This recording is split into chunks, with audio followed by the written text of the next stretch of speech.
Cobus van Heerden is a South African adventurer and amateur historian. A few years ago, he had a chance meeting with the Pondo tribesman, Gilbert Faku, who was on his way to dig for ceramics and beads on an island where a Portuguese trade ship, the Sao Bento, had been wrecked on a return voyage from India more than 450 years ago. Cobus now plans to return to find Gilbert to see how he uncovers ancient treasures with his bare hands and minimal tools, and to confirm his findings are from the Sao Bento that sank in April 1554 off the island where Gilbert was digging. He hopes also to see his collection of centuries-old relics, such as porcelain, rings, and above all, a golden jewel-encrusted pendant.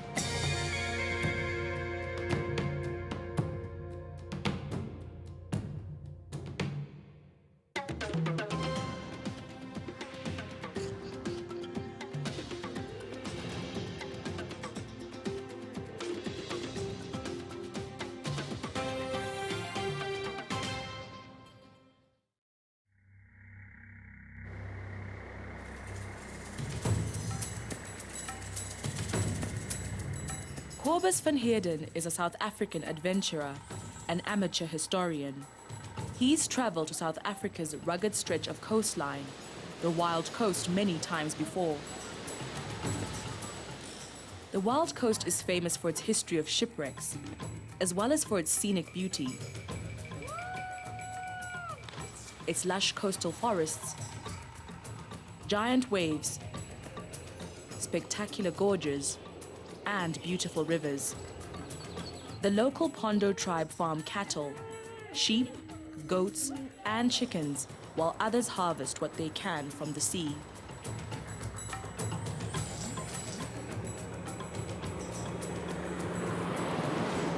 When I first met Gilbert 4 years ago while I was on the beach in the Wild Coast, I ended up accompanying him on what turned out to be a treasure hunt. Near the mouth of the Msikaba River, he excavated an area, and much to my surprise, he actually found a little piece of blue and white porcelain. And I did a little research and I found out that a Portuguese slave ship called the Sao Bento actually wrecked at the exact spot where Gilbert was doing these excavations. So I'm heading back there in the hope of finding out whether Gilbert is still doing his treasure hunting and whether the things that he has found are actually from the Sao Bento wreck. Because I don't speak much Xhosa and because Gilbert doesn't speak any English, we've actually arranged for a translator, a guy who's familiar with the area, who will hopefully help us to find Gilbert. Bazo, nice to meet you. I'm Cobus. Okay, how are you? Very good, very good. Yeah, good. This is Henry. Henry? He's coming with us. Yeah. Very naughty dog. Yeah. We're gonna take you to Msikaba now. Yeah. Is that okay? Yeah, it's okay. Baso is a local Pondo guide who's going to try to help Cobus find Gilbert. But first they get supplies in the local marketplace at Lusikisiki, the last town before they head to the deep rural area. Yeah. And is that a Pondo name? As well as you see. Ah, Pondo Drifter. Yeah. From here on, visitors have to do without cell phones and access to fuel and convenience stores.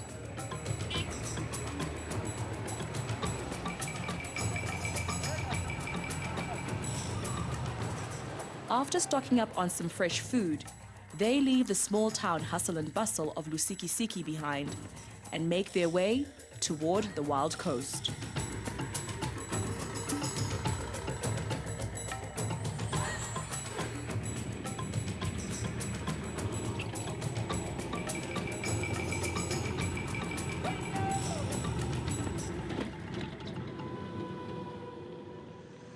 Gilbert lives in a remote area near the coast, isolated and accessible only with a four-wheel drive vehicle.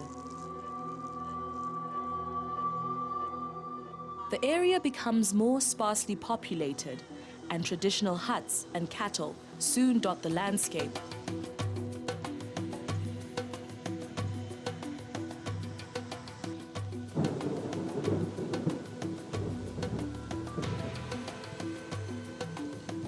As they descend toward the coast and a fishing cottage that'll be their base, the weather threatens.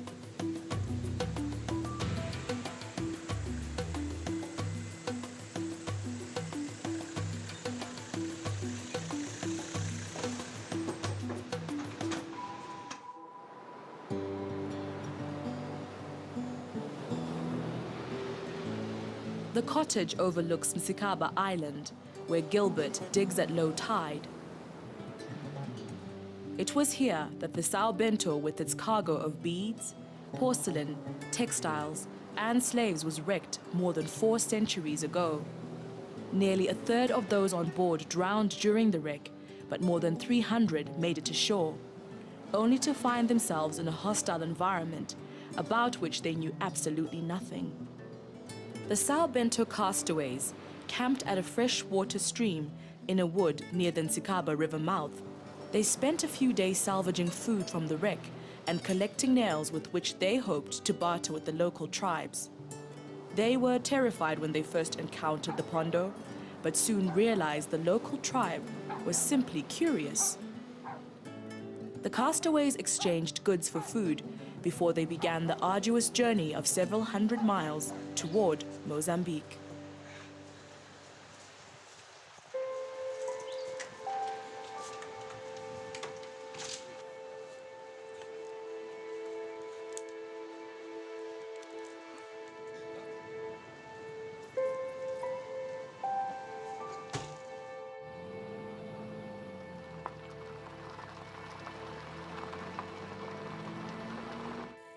Gilbert lives in the rural Msikaba area, where he farms cattle and sheep.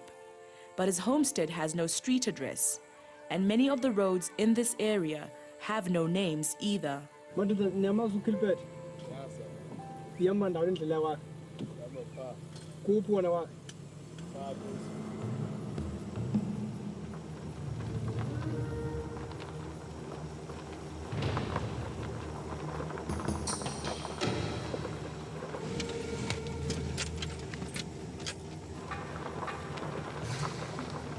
Finding Gilbert's homestead would be impossible without the help of locals and a suitable vehicle. And eventually, Corbus and Mbaso reach what they think is the place. And what is more, Gilbert seems to remember Corbus from their last meeting several years ago. Okay, so can you ask him if it's okay if we go and do some digging on the island? Okay, great. Okay. Well, great. After a little bit of a search, we've managed to find Gilbert, and he's very kindly offered to show us how he goes about excavating. And we're going to head down to the beach and hopefully find some treasure.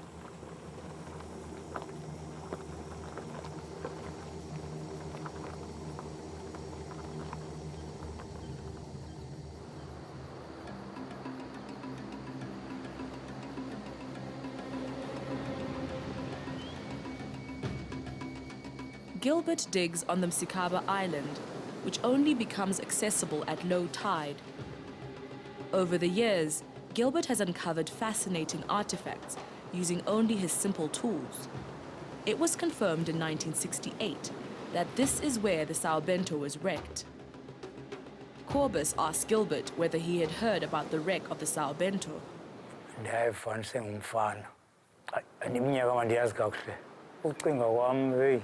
Andiqala phela iminyaka ndisaqala phela hayi ku-15 phaka hayi ayidlulanga pha ku-15 ngasibeni ishumi nesithathu nesibili ndaqala ngezi ndiqala ndihamba ndingakambi okay qala ndihamba nje no yonke indawo apha bendigumba khona nasemanzini phaa andifili mna ndiye ndime nje emanzini apha emanzini ndibona uma ndihamba okanye ndisimba ngefosholo uma ndiphosa phezu kwelitye bheke ngesandla hayi kaloku sendisazi mna abazi bona sikhona phaa phakathi sikhutshwa kwabelungu ombambazi ngaka ngesikhephe bathi faka umdrama faka ucingo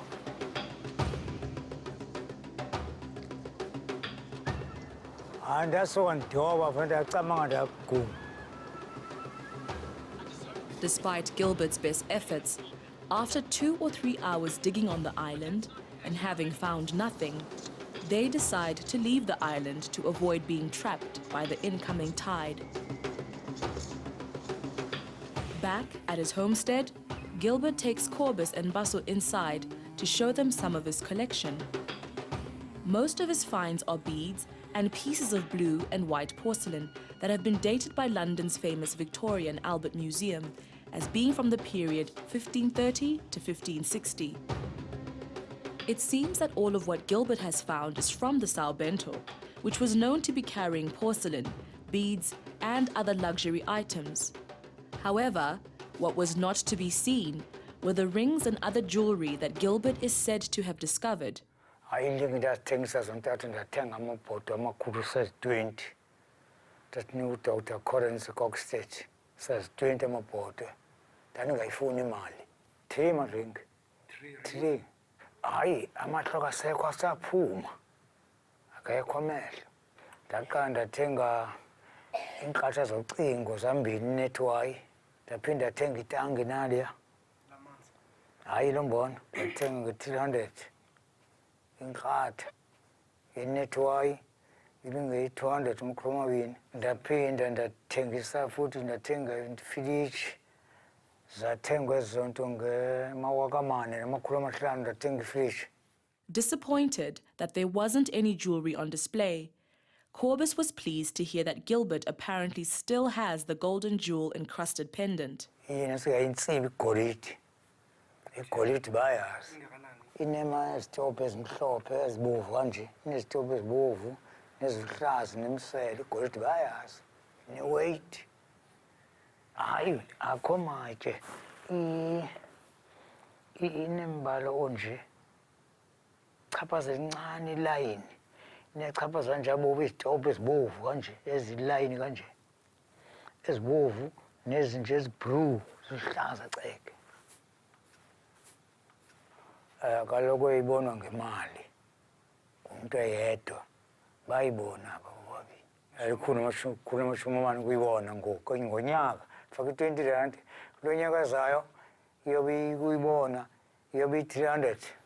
Hayi, andifuna ukuyifota amawaka amabini thengisa ngemali ngenkomo 30.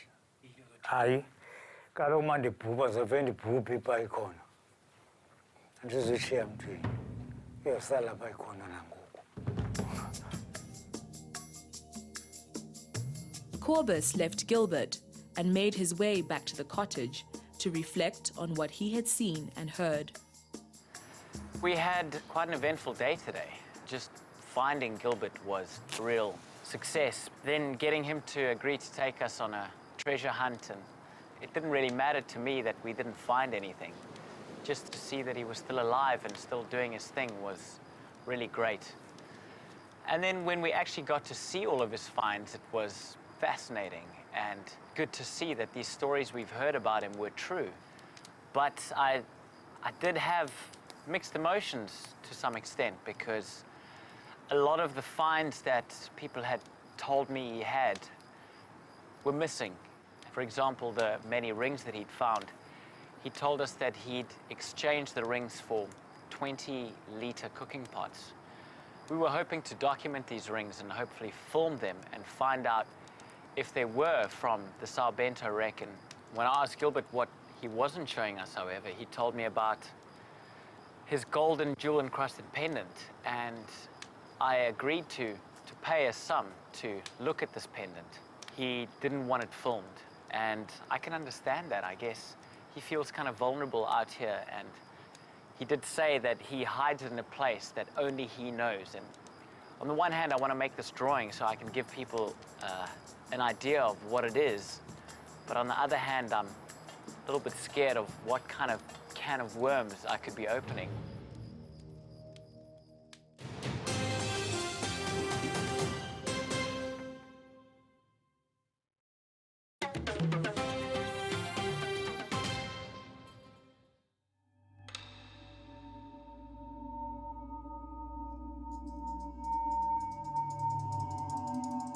Amateur historian Corbus van Heerden is exploring records dating back to the 1500s and the heyday of Portuguese navigation.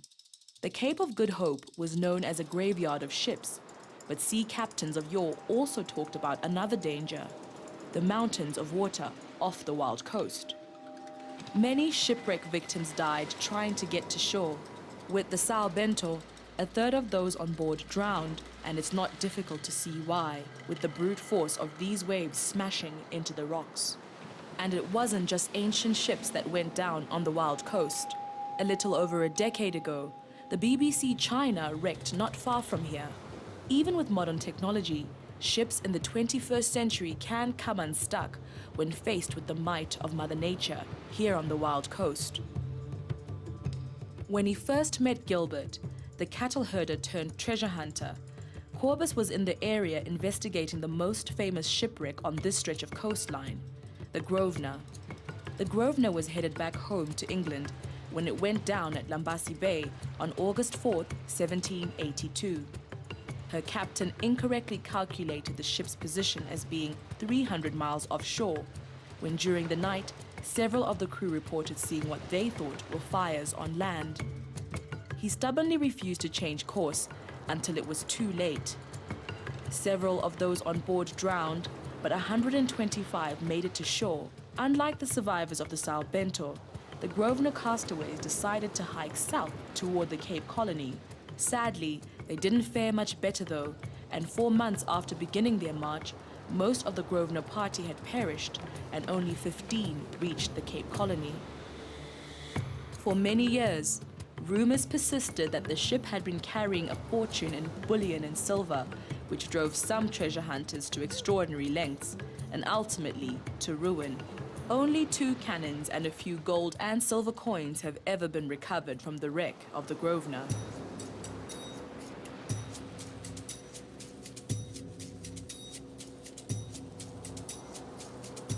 As another day at Msikaba begins, Corbus and Mbaso find a fishing rod at the cottage, and Corbus decides to try and catch breakfast off some nearby rocks.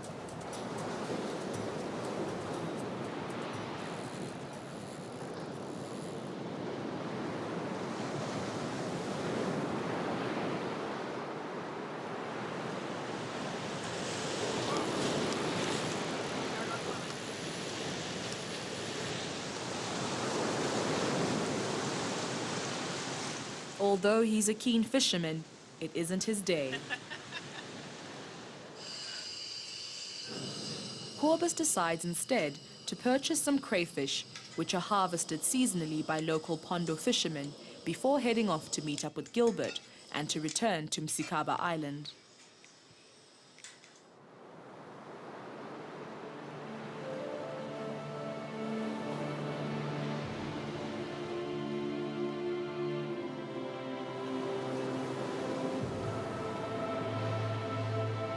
Corbus asks Gilbert what determines whether he comes to dig or stays behind to tend to his livestock at his homestead.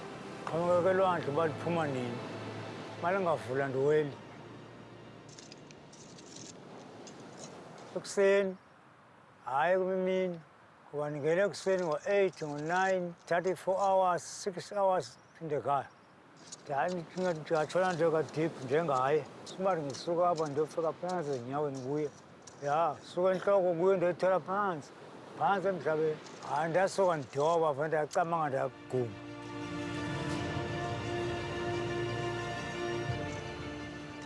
Kuba mandi kakhulu, yho, hleka ndodwa. Gilbert told Corbus that he had previously found porcelain and beads in the waters around the island, but as he wasn't a strong swimmer, he preferred to dig on the land. Since Corbus had brought along a diving mask, he decided to take his chances in the waters of the island to see what he could find.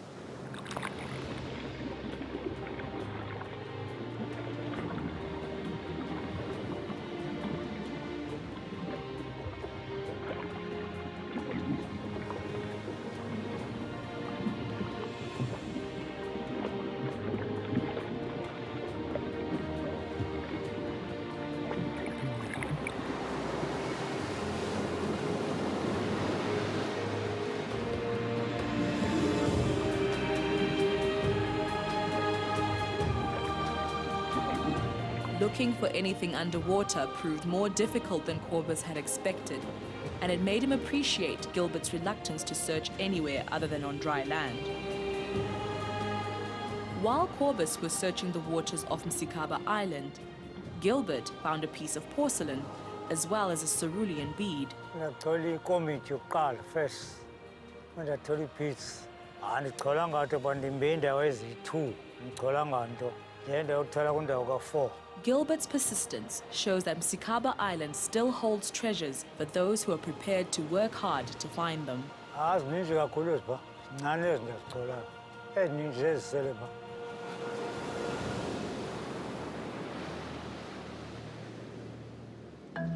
Ships like the Sao Bento, from which Gilbert's finds originate, carried not only treasure, but passengers, some of whom made it to shore and tried to hike to safety. The Sao Bento survivors made their way inland and north until they were forced to stop. So this is Msikaba Gorge, and every evening at around about this time, endangered Cape vultures from all over South Africa gather here to roost. This is also where the Sao Bento castaways faced their first big obstacle in reaching Mozambique. They had to cross this river. The captain sent a search party to try and find a safe place to cross. But in the end, they had no option but to build rafts. Once they crossed this river, it was only the start of their troubles, because a few miles further north, there's another river and another gorge. Of course, the Sao Bento wasn't the first Portuguese ship to go down in these parts. A few years earlier, the Sao João had sunk just a few miles north, and the Sao Bento castaways actually came across a survivor from the Sao João, a man called Rodrigo Tristão. A Sao Bento survivor reported that Tristão had been so burned by exposure to the sun that he'd become indistinguishable from the local Pondo tribesmen. However, memories of these men and women endured among the local inhabitants, and from fireside tales, a mythology grew. It described the sailing ships as an object like a giant ukwembe, a wooden meat tray that would disgorge white men onto the shore.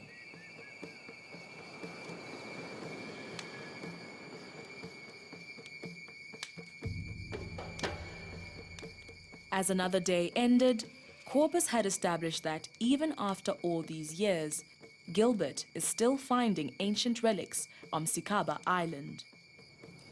Today I really got a feel for how hard Gilbert actually works. After I'd lost patience and gone off to dive and see if I could find anything in the water, he actually found a piece of porcelain and a bead, so he is actually still finding things and they're still there. And I'm quite excited because he's invited me to go to his homestead tomorrow, and I'm gonna get a little taste for the way things work out here when he's not treasure hunting.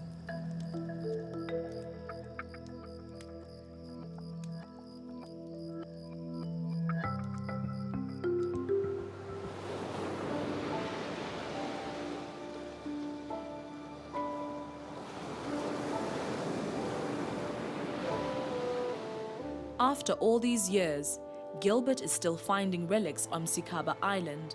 The only disappointment has been that Corbus never got to film Gilbert's pendant. But to give an idea of what it looked like, he's decided to recreate what he had seen in a sketch. I agreed to pay a sum to look at this pendant, and it was absolutely spectacular. And I mean, seeing it was just unbelievable, seeing this thing. I could feel by the weight of the pendant that it was definitely gold. And although the stones in it were red and green, I couldn't say for sure whether they were ruby and emerald, but somehow it didn't make it any less attractive. It really looked beautiful, and just holding it in my hand was quite amazing, just seeing the sunlight reflect on it. And my honest opinion is that it has to be from the Sao Bento wreck. And I could just see that it was genuine. This was definitely not a fake. How it ended up on that ship, I don't know. All I can say is that it was magnificent. I can't imagine what Gilbert must have felt the day that he actually found this pendant, because it's just incredible.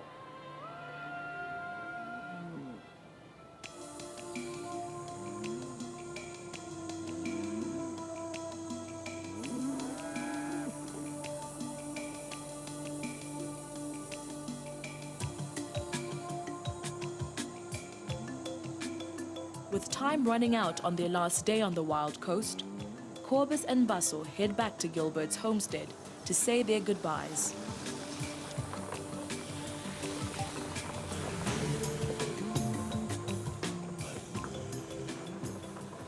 So the trip's gone really well. Gilbert's been very kind to us, and we've actually got him display cabinets, and we just thought that it would be something nice, something practical, and he'll be able to display his finds in here, hopefully. Here he is.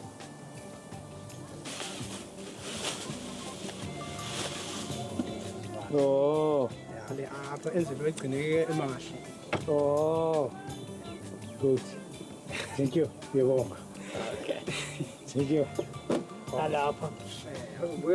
When he's not digging for treasure on Msikaba Island, Gilbert, like many Pondo, oversees his cattle and sheep, as well as a few chickens at his homestead. Corbus asked him how he came to live on the wild coast. Sasuke komkhambathi utata moyengaka ufika bonke begula benesilephele bechaceka inyawo kwakho isibhedlela sesilephele safika apha ndisenatala ndandiselusa inkomo namagusha ndingumfana ngaka ndakhula ke ndaya enatala ndasika umoba.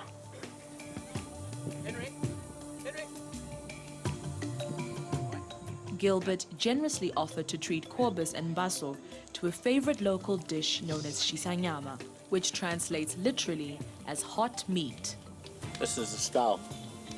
Get a little bit of fat, the meat, a bit of salt. And to taste some of his homemade traditional beer.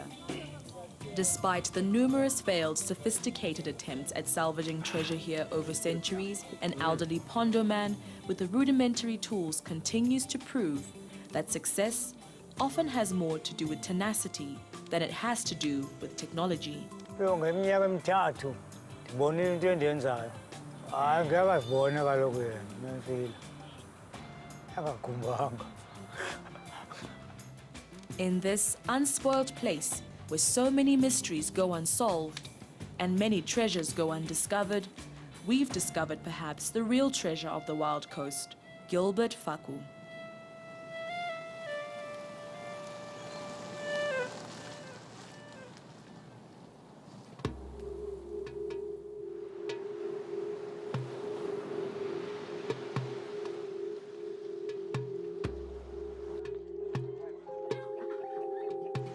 Adventure time, Henry.